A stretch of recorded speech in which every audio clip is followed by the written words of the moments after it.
and also giving them the right education, both Islamic as well as Dunyawiya, the worldly education as well. Okay. So we are not. I'm not going to give a lecture on these topics. Okay. So we're going to discuss technical, things today, inshallah. Okay. We're going to touch about the psychology of all these generations. So basically, uh, you know, those who are here in this session, those who are the age of between 28 to 43, they are called as the millenniums. Okay, those who are born between 1980s to in between 1980 to 1994, they are called millenniums. And Gen Z, the Generation Z, are mostly those who are born between 95 to 2009. That is 2009. Almost there will be 14 to 27 years as of today. And Gen Alpha are those who are born between 2010 to 2025.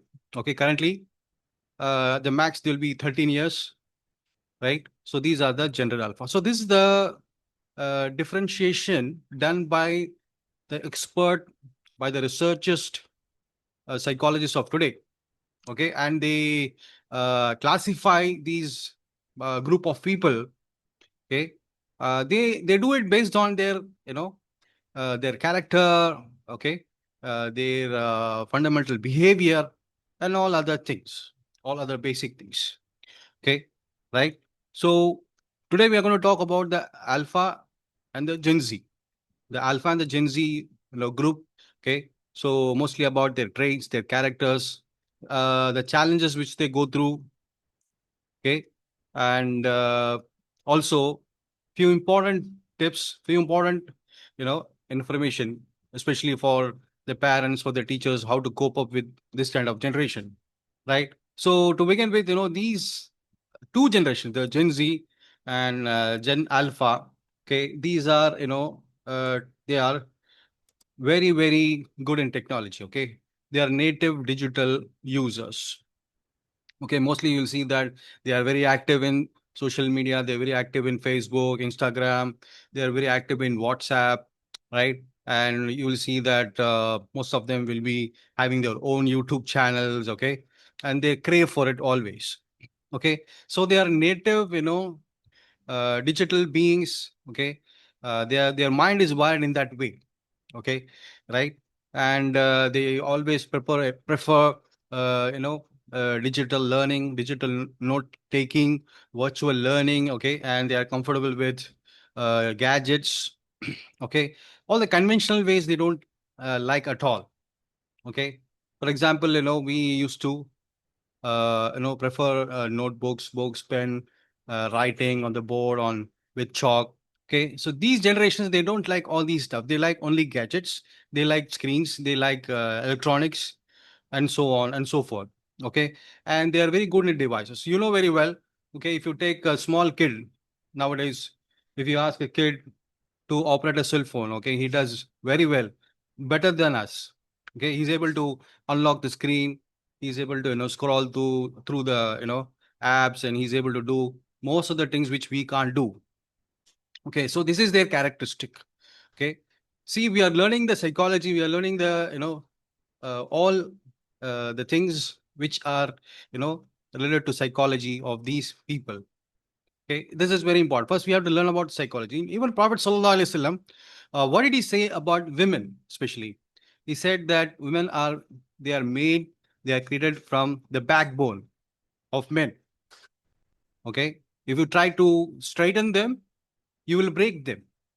Okay, so what it means? It means that the women will have some deficiency, so you have to manage with that. If you try to uh, if you are very very strict, okay, you will break them. That is, you will not be able to solve the issue. Rather, you will spoil the whole environment. So you have to adjust, and you have to just go in a balanced manner, right? So this is what Prophet Sallallahu Alaihi Wasallam told us about women. So this means that learning psychology of each and every group, psychology of men, women, kids, children, adolescents, is very important, so that we tackle people, we handle people in a good way, we manage them in a good way.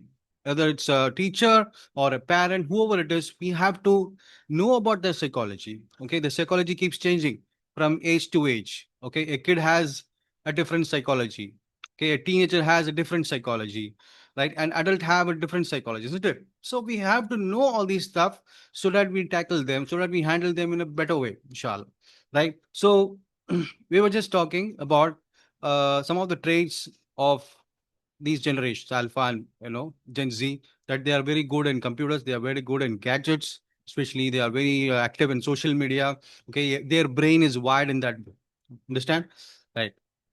And their positive characteristics, they are very flexible. They are very flexible. Okay, they are innovation driven. Always they talk about, I will do this, I will do that. Okay, when I grow up, I'll become, someone like Elon Musk. I will become like so and so person, Sundar Pichai. They'll be always talking about, some kind of innovation, some kind of, startup. This is what their words will be over and over. Okay. They will talk about entrepreneurship, marketing, all those, technical jargons, which we, in our generation, we never even imagine. We never talked about all these things and don't even imagine, right? So this is how their brains work actually, right? But they have a lot of challenges as well. As you know that they are gadget lovers, their attention span is very less. Okay, they cannot concentrate, okay, in the classroom for a longer period of time. 45 minutes class is very difficult for them. Okay, so that is why they get distracted. They see here and there in the classroom, right? So they crave for a screen always. So conventional classroom, a blackboard, a chalk, okay, is very really boring for such students. For these types of students, it's boring for them, right? So they crave for screens, they crave for gadgets. So the blackboard or the green board, okay, it is of very less interest for such students of Gen Z and Gen Alpha, right? They always prefer visual learning, uh, visual learning, and they are very poor in social skills. Okay, for example, they when they do some mistakes, when they do some faults, mistakes, or some shortcoming, they don't have that tendency to even ask sorry. They don't know that they are supposed to say sorry in front of the teacher, in front of the parent. Okay, they don't interact much. Okay, they are very less in interaction. Okay, nowadays, do you remember, nowadays we will be behind the teacher in the school, in the classroom. We will be behind the teacher. We will be too close to the teacher. We would ask them about their personal things. But nowadays, it is gone.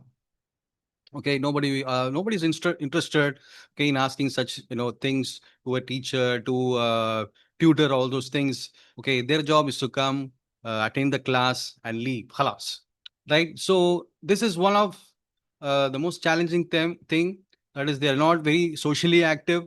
Okay, they don't talk much. Okay, they are in their world. They are thinking about, okay, something which is going on, like in their Facebook account or Instagram account, or they might be thinking about the YouTube videos, about the likes, and wallahu alam. Okay, so this is what their mindset is. Okay, so that's what I said. They will have very little face to face, interaction, because they are very bad in social skills, right? That is very, people have said. I mean, the experts, they say that these people are really bad in human interaction, social skills, and emotional intelligence is too very low. Okay, emotionally they are bad. That is, they become very irritated, and emotional breakdowns are very frequent. Okay, when somebody calls them and questions them, why did you did this, why did you did that? So they usually, they very quickly they become very depressed. Okay, and they become irritable. Okay, nowadays, whenever a teacher used to taunt us, or used to pinpoint our mistakes, we were used to we were very, we, in a very calm way, we used to accept our mistakes, and we used to say sorry. Right now, it's not the time. These generations, they don't know, it, that they have to say sorry, and they don't want to accept their faults. Okay, so this is their one of their problem. Okay, their communication style is very informal, and they use different jargons, different words. Okay, right. So obviously their stress levels will be high. Okay, they are most of the time they're anxious. They have burnouts. They might have some kind of morning sickness because of anxiety, right? They most of the time they try to be tend to be perfect, okay, in front of others and even in social media. So this creates a lot of problem, and they are very poor managers of privacy on the internet, on social media, right? So this creates a lot of problem. So in the meantime, can I take some questions here? Whatever we discussed, do you have any questions?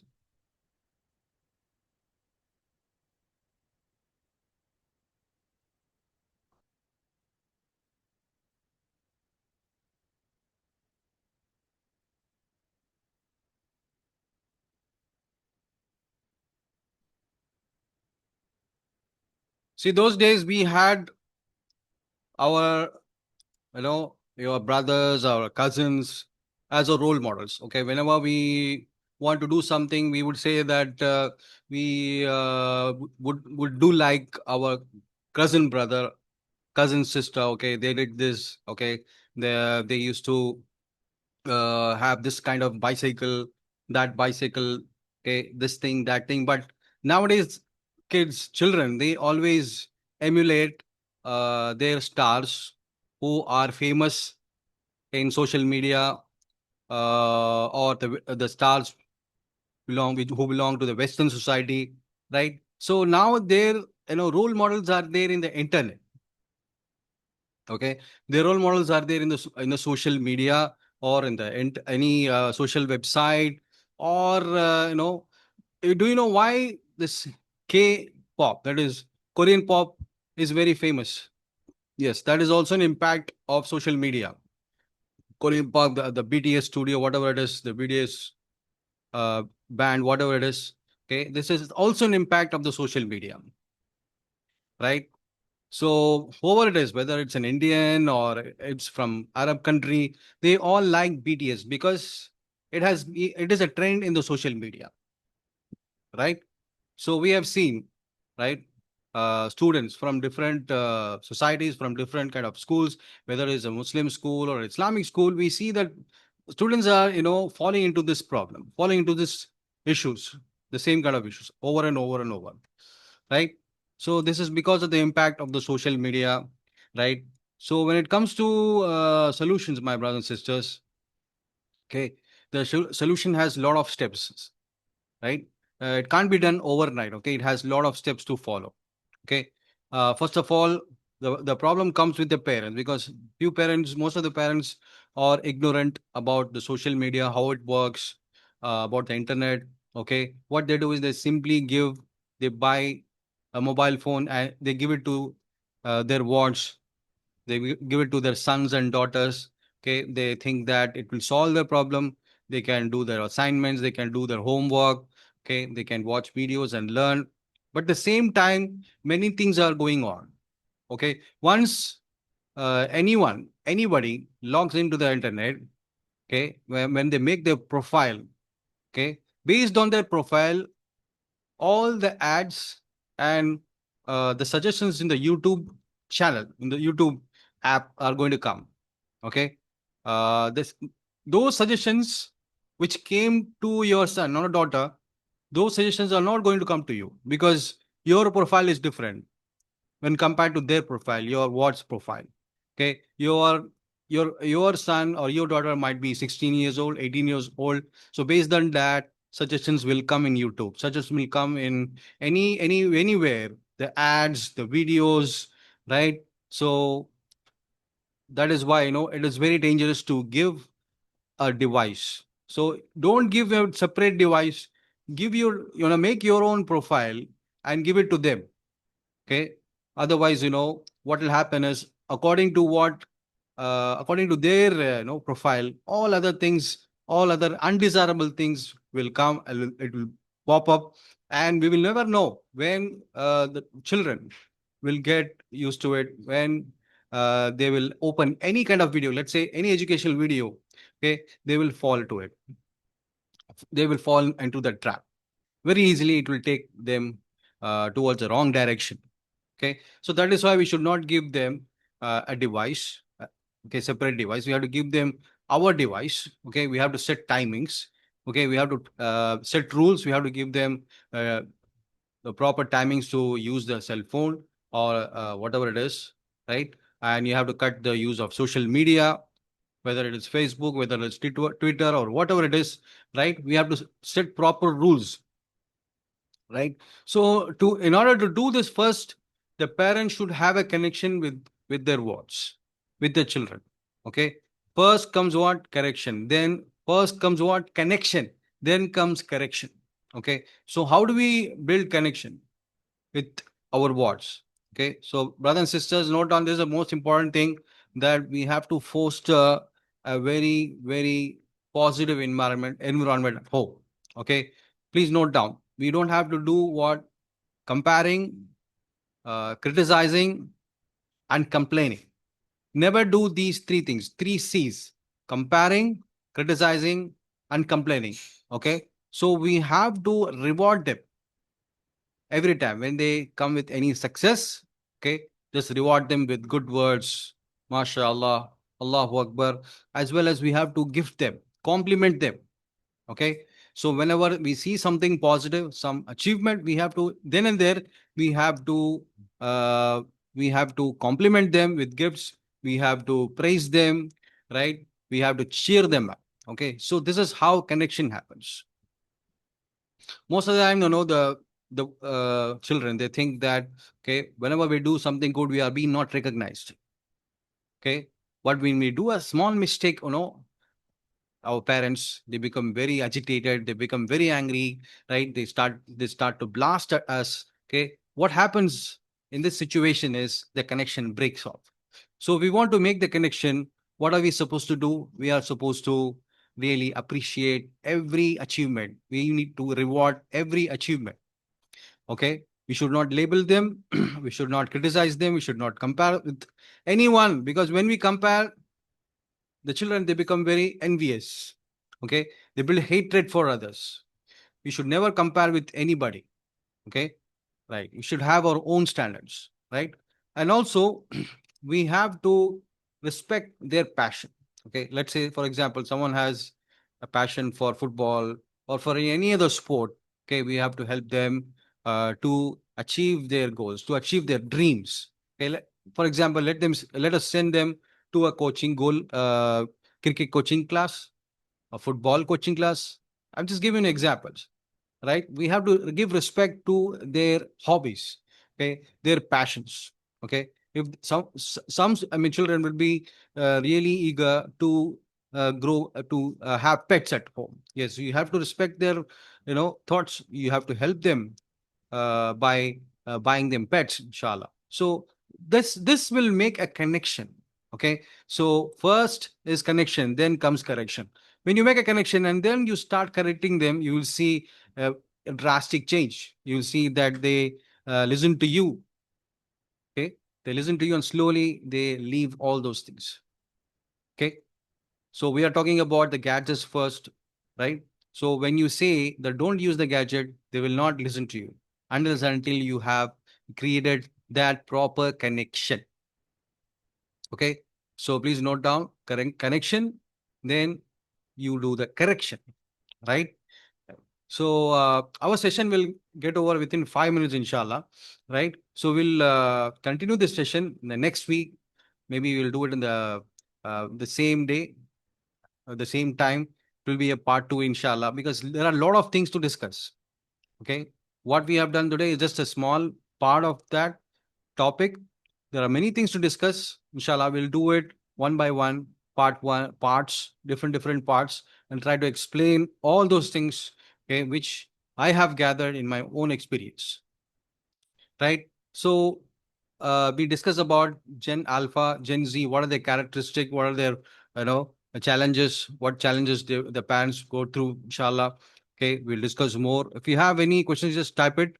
Uh, you can also send a message in the WhatsApp group, inshallah, right? And we'll try to send the video, the recording as well, so that you can listen it again, inshallah. You can go through all the points, and if you have any doubts, you can come back, okay, and you can ask us, right? So we are not even 20% of this topic. We have not even done 20% of topic. There are many things to cover, so there is very less time. Okay, so we will continue inshallah in the next session. We'll do it part by part. We'll discuss uh, the solutions, how to tackle such situations, right? So basically, we need to uh, pray to Allah subhanahu wa ta'ala. We need to start with dua that Allah make our children qurrata ayn, right? We have to pray to Allah first, and we need to do it in the way of Sunnah, how Prophet sallallahu alaihi wasallam have did it, right? And also uh, using uh, few techniques which is used in psychotherapy, which is used in counseling, okay, to make it more effective, right, in our modern times, right? So these are few ways which we need to follow, right? As a Muslim, as a follower of Prophet Sallallahu Alaihi Wasallam, okay, we need to also think in the aspect of the Quran and the Sunnah, right? So, inshallah, we will meet up in the next session in part two, and we'll discuss more, right? In the meantime, if you have any doubts, you can always send a message. Jazakallah khair. وهذا بالله توفيق وصلى الله على نبينا محمد وعلى آله وصحبه أجمعين. السلام عليكم ورحمة الله وبركاته.